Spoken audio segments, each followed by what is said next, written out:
Hi, I'm Pricey Harrison representing Guilford County in the legislature, and we're here to talk about the high price of gerrymandering. I'm going to first turn it over to Jane Pinsky from the Coalition on Campaign Reform. I'd like to thank you all for being here today. Gerrymandering drawing districts is something that's been in the news a lot lately and will continue to be. And it has some costs in addition to undermining citizen confidence in the government. So starting with Bob Phillips of Common Cause, we're going to talk about those costs. Thank you, Jane. I'm Bob Phillips with Common Cause, North Carolina, and we take any opportunity we can to talk about the need to change the redistricting process here in North Carolina. We have a special election next week that's going to cost taxpayers $9.5 million. Granted, the counties are going to be responsible for the brunt of that cost, but if you add up the figures, we're wanting to talk about what that money could be better spent for. For instance, you could hire nearly 300 public school teachers, or you could hire nearly 300 new state troopers, adding 300 state park rangers, and buying 300,000 textbooks. I mean, you could add to that list, obviously. It's just an example of having to spend money because of a flawed redistricting process. And yes, we've been here before. Different party in power did it. We've seen, the price of special elections, the price of litigation, and it's something that the public is ready for us to end. We have polling that shows Democrats, Republicans, and independents alike want an end to gerrymandering. This is just another example of where it's wasting taxpayers' money, it's confusing voters, and frankly, it's also lessening the public confidence that citizens have in government. We can end this. It's clear gerrymandering is never fair, and it certainly is not legal. We need a new process, and we feel like the time is now to do that. I'm going to now call upon Mitch Kokai with the John Locke Foundation. Thanks, Bob. To add a little bit more context, Bob referenced this, but the Republicans who run the General Assembly could have started and finished this process in 2011. But I want to go back a decade. The Democrats who ran the General Assembly at the time could have started and finished their last redistricting process in 2001. But anyone who remembers how that process ended up going knows that it went into courts over and over again, and the final U.S. Supreme Court ruling based on the 2001 maps came down in 2009. So the entire decade after that redistricting, the issue was fought in the courts. And now we're halfway through the decade of the districts drawn by Republicans. We're still in the courts, and I wouldn't hold my breath that anything will be resolved before the next round of redistricting, because folks who want to get a political advantage are going to want to continue to see if they can find a friendly avenue to get that advantage. Now, some folks might want to blame the Republicans who drew these districts and say, well, they drew unconstitutional districts. They're the ones who should bear the brunt of this. But remember that we went through 2 election cycles after Republicans had won in court under these maps. Now their critics have found a friendly court to throw out the congressional maps. And you can't blame them, because if you were trying to get a partisan advantage, trying to get an advantage in the courts can work just as well as trying to get an advantage in the legislature where the districts are drawn.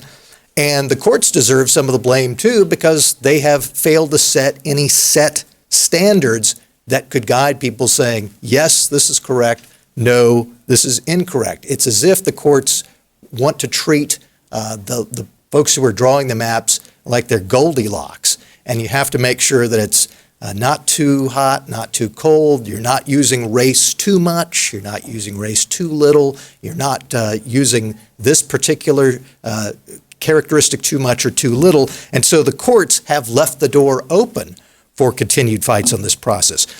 So this highlights the problem of expecting partisan politicians to stop being who they are in this redistricting process. That's why we ought to take the process out of the hands of the people who stand to benefit from it, whether it's an independent commission or legislative staff who are devoted to this process. You're going to end up with a better process than having the partisan politicians themselves, and you want to bind whoever is making these maps to a set of rules. So then, if there is legal action, and there's likely to be legal action whenever there's going to be redistricting, at least it will be confined first to whether the rules that were set up that are binding the map makers are constitutional in and of themselves. And then second, once that's decided, whether the map makers, whoever they are, independent commission, legislative staff, whether they followed the rules. And I think if you have that sort of system in place, you're going to lead to much less opportunity for people to win successful lawsuits. And I think we'd all be happy about that. Thanks. I just wanted to wrap up, and the speakers have articulated this well. The bottom line is this process is unfair and does a disservice to the voting public. Bob Phillips had an excellent op-ed in yesterday's News and Observer that pointed out that the supporters of House Bill 2, 90% of the supporters of House Bill 2 are either unopposed in the fall or won by double digits in 2014. So they don't really face any competition or opposition and accountability for their vote. So you end up with flawed and bad policy when you're not accountable to your electorate. So we have a solution. We have House Bill 92 based on the Iowa model, which has proven to be a great success, and I believe Iowa's never had a challenge to their redistricting plan since they adopted this process. It's a fair process. We have overwhelming bipartisan support in the House. We passed a similar measure 2 years ago. It's time for us to take up this redistricting reform, and we'll be happy to take any questions. Thank you. Laura? Yeah.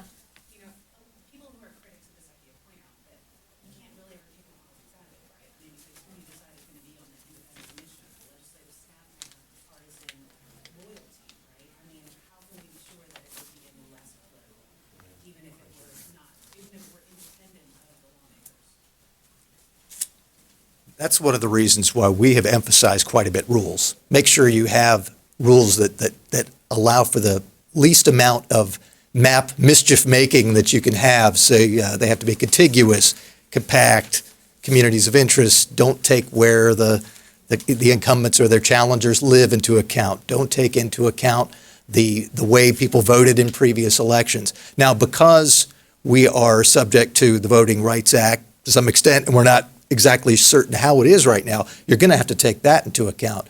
But other things that have been used to help build in a partisan advantage, take those out, have some rules, and so whoever it is, whether it is the legislative staff, whatever their partisan leanings might be, or an independent commission that's going to have folks probably of various views, if they're bound by some rules that make sense and the rules themselves are constitutional, it's going to be harder for them to come up with a plan that's going to be subject to a good challenging court. I just want to add a couple of things. One is that one of the advantages of the plan we talk about is that the legislature would have to explain why it wasn't adopting a set of maps, which involves the public, because it's rare that legislators will, as a body, tell you why they aren't doing something. I also think that given the changing environment here, where Governor McCrory has said we need to change the way we do redistricting, where his opponent, Attorney General Roy Cooper, has said we need to do it, two living former governors, Governor Martin and Governor Hunt, former mayors of the two major cities in this state, Mayor Vinroot from Charlotte, Mayor Meeker from Raleigh. As Representative Harrison said, 64 members of the North Carolina House of Representatives, actually it's now 65, about 250 elected municipal officials, and 70% of North Carolinians. I think there's a sea change going on. Obviously, it's a slow sea change because we've been working on this for 10 years now. But I think that there really is a change, and it makes it possible. I also have to point out that standing next to me are people who don't agree politically on almost anything. I mean, when Bob and Mitch and Dan Crawford agree on an issue, you know that it is one that is very fundamental and unusual. And I think that we are communicating that to the leaders. We like a lot of the same music. Okay. You got a couple of members of your coalition. This is Dan Crawford from the North Carolina League of Conservation Voters. Do you want to say anything, Dan? No, I think you guys said it all. Just there's a much better way to invest our money in a runoff election where, 3 to 4, 5% of the electorate is going to participate in. Jesse Whalen, right? Way, yeah, Way. Jesse Way from North Carolina League of Conservation Voters. Any other questions? Thanks, y'all. Thank you. Thank you. So have we met?